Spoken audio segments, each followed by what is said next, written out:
प्रस्तावांच्या सूचनांना मी दालनात अनुमती नाकारलेली आहे। आपलं बीएस नाही, असं नाही चालणार।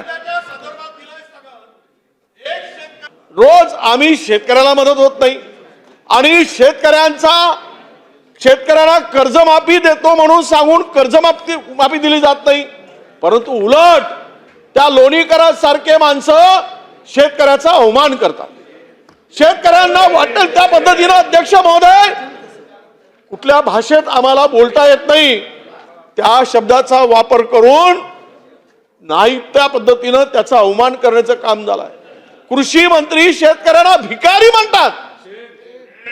अध्यक्ष महोदय, हे राज्य शेतकऱ्यांचं राज्य, कृषीवर प्रधान राज्य, आणि या राज्यामध्ये जर इतक्या मोठ्या प्रमाणामध्ये शेतकऱ्यांच्या आत्महत्या होत असतील तर हे भूषणावं आहे का? शेतकऱ्यांच्या हमी भावाला शेतकऱ्यांचा माल खरेदी होत नाही। अध्यक्ष महोदय, 4,500 रुपयांनी सोयाबीन खरेदी केला गेला, 5,500च्या वर कापसाला भाव मिळाला नाही।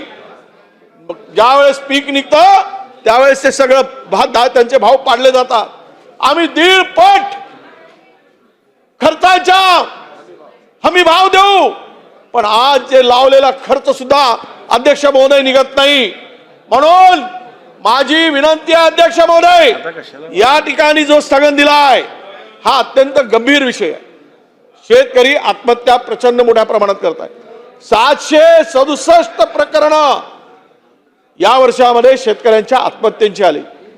3 महिन्यामध्ये जर या राज्यातील 767 शेतकरी आत्महत्या करत असतील ते राज्य कुणासाठी चाललंय? कुणासाठी राज्य करतायत? हे सरकार कुणासाठी काम करताय अध्यक्ष महोदय?